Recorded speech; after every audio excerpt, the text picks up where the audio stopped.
By land to Perth.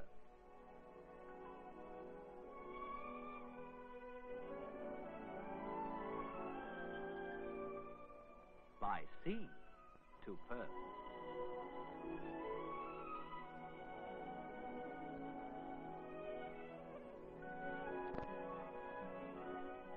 By air to Perth.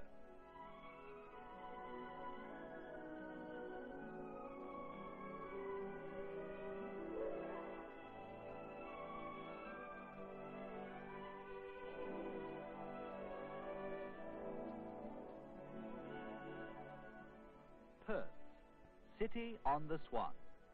Charm and glamour mark an appeal that is distinctive of the capital of Western Australia. A river setting of unusual scenic beauty to a backdrop of clean, rising buildings. The flow of progress is inspired by an upsurge of town and industrial development.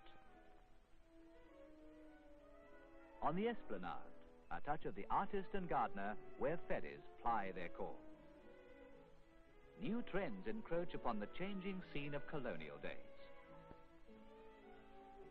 But it may still be logical to transact business in an office along St. George's Terrace as it was 100 years ago.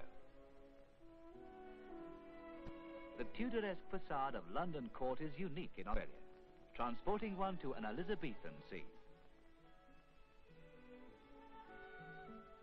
Nearby loom the tall steel and glass structures that are of the present time, a period of discerning change with splashes of natural beauty that creates the garden in the city.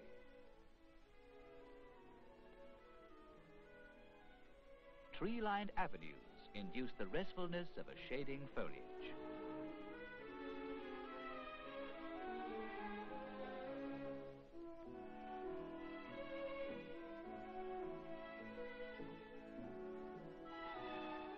In this mosaic of urban development, there are features of an insatiable civic pride.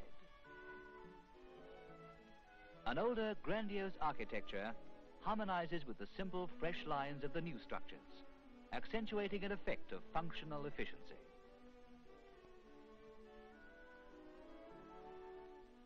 The General Post Office, symbol of a worldwide integrated system of communications serving government, industry, press and people. Time and distance are shrunk by radio telephone. Linking city and suburb, postal services are handled to match the needs of the traffic. Deliveries to suburban homes are accompanied with friendliness and goodwill, an exercise of mutual feeling that may well become accepted from the canine point of view.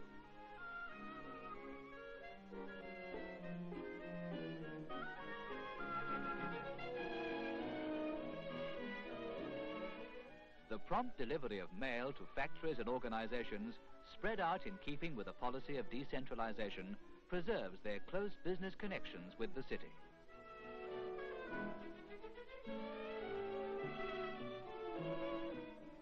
The wheels of industry grind smoothly and often colorfully in producing the needs of a city. A flow of manufactures in continuous supply. China clay, spun and shaped expertly, is glazed into beautiful porcelain ware. Domestic pottery, one of the oldest of craft industries, is factory produced today. Traditionally famous too is the fine woodworking craftsmanship of period furniture. A Victorian buhl cabinet with its serpentine adornment is in rare distinction with modern design. Contemporary household furniture, by contrast, is the efficient product of plastics and metals that evoke color and gaiety. It's Friday evening, the welcome end of a working week. Factory personnel leave the production lines and the industrial scene well behind them. City workers augment the throng, eagerly anticipating the two-day break. Vehicles on the move gather in density as a mass exodus gets underway. It's hurry, hurry, hurry for everybody. Handy and efficient public transport threads its way along a network of routes.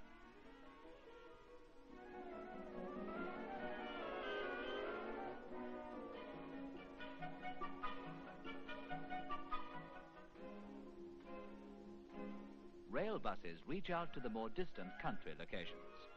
By road and rail, the volume filters out to the suburbs, a surging mass of peak hour traffic that moves in unrestricted flow along modern public highways, over bridges that span the waterways of the Canning and Swan rivers. The slim and graceful lines of the Narrows Bridge impressively link up with the superbly planned approaches.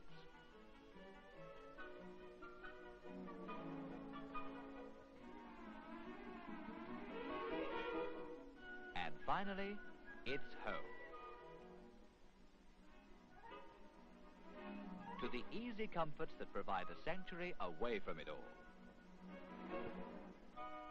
Imposing blocks of flats in the environs are for elderly folk. Come Saturday, when the fun and pleasure of sport erupts upon the scene. Football fans gather in force, alert to every movement of a thrilling national code, Australian rules.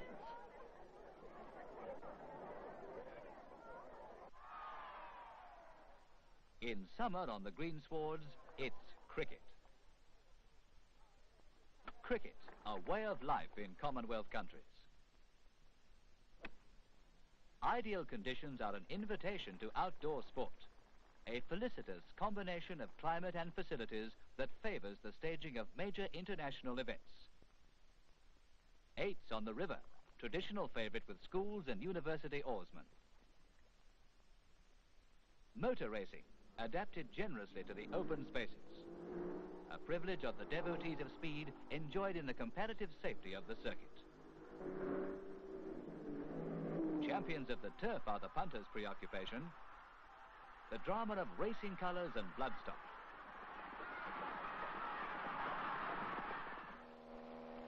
Water skiers gather momentum as a prelude to spectacular fun.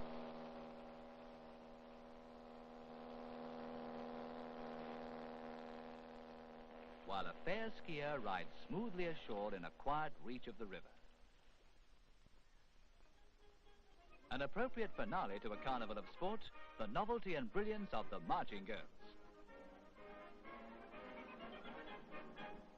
Placid tastes discover a pretty complement to solitude in the heart of a city. Elderly and young take advantage of the delightful park air.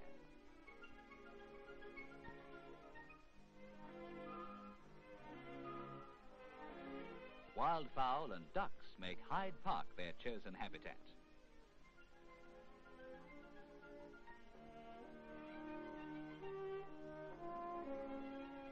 A flashback in enchantment is the old mill at South Perth, now a veritable museum of preserved exhibits. Princess May Drive through Kings Park glimpses views of city and river. A path calculated to draw the visitor to a notably charming conclusion, the garden setting of the University of Western Australia, enriched by the character of buildings reminiscent of a Spanish Renaissance era, hallowed by a marble of Socrates.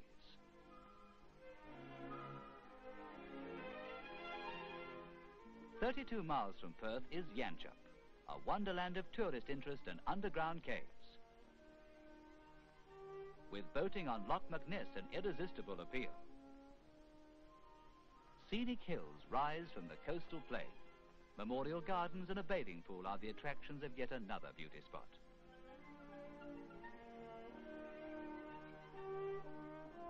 Most welcome, too, is the atmosphere of charming hills hospitality.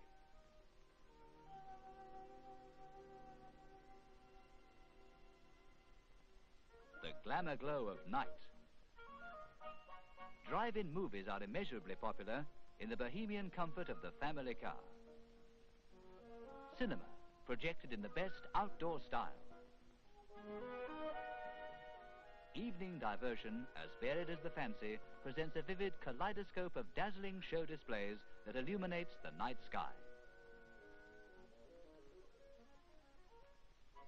Morning brings a change of mood.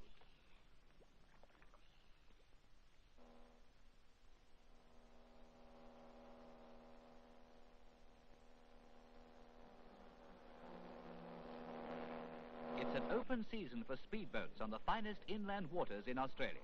An aquatic playground matched only by the scenic splendor.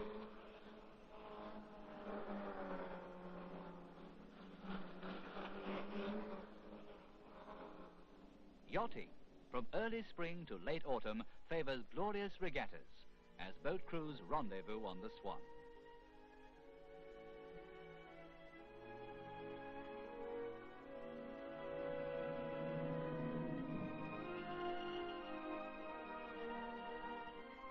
Gentle and gracious, Perth makes its appeal with a delightful flair as the city on the Swan.